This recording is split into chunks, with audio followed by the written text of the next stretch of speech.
Judiciary spends whopping sums of billions of shillings on renting premises for the appeal and the Supreme Courts of law, situated in the Rakzal regions of Nakasera and Kororo respectively. The rent expenses have at a larger extent affected the river of justice to many Ugandans, since a third of the judiciary budget allotment is spent on renting space for the two vital courts. I want to say that this is what the president has been talking about, celeb mentality. We have been spending almost 6 billion every year. Following the expenditure, the judiciary came up with a plan to build permanent premises for the Court of Appeal and Supreme Court to reduce on the money spent on renting. Former Vice President Edward Kiwanuka Sekandi and former Chief Justice Batka Trebe Magunda officiated the groundbreaking to kickstart the construction of these sites. Since the groundbreaking, UBC visited the site to see the progress on construction. The cost of the construction of these two towers is 63 billion. So you divide by 6 billion. If you look at this project, which has taken only 1 year and 2 months, has reached this level. If you look at the aspect of schedule, it is moving on well. If you look at the quality of work, you can see it for yourself. We are satisfied with it. The 63 billion construction site of Court of Appeal and Supreme Court is taking place at the Judiciary headquarters in Kampala.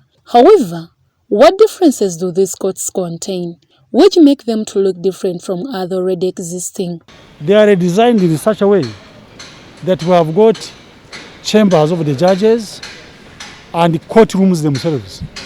But beyond that, there is going to be a gym, sauna, aerobics.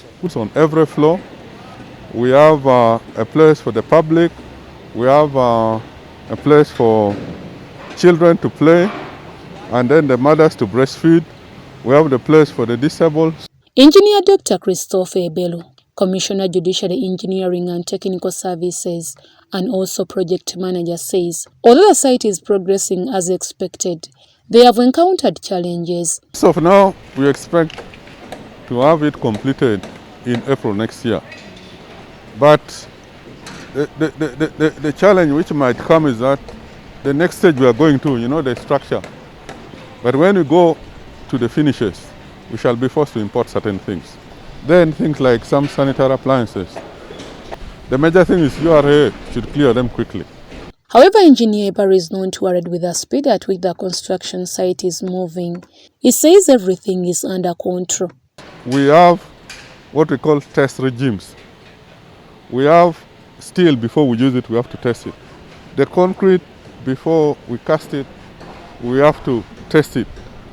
Following the increase in the judiciary budget in the financial year 2021-2022, Judiciary is optimistic towards rendering more service delivery to Ugandans. Like this year, we're going to add on another 13 judges of the High Court, 2 of the Court of Appeal and 1 of the Supreme Court. We are also going to have more than 12 registrars recruited. Then we shall have more than 40 magistrates. We are going to start construction, before it goes well, of the Court of Appeal. We shall start with the Court of Appeal in Guru and the Court of Appeal in Mbarara. Percy Bigirimana, Judiciary Permanent Secretary who acquired office in 2019, revealed to us where he wants to see judiciary during his tenure. I want to see a judiciary that is corrupt-free. I want to see a judiciary that adjudicates independently, impartially, with professionalism.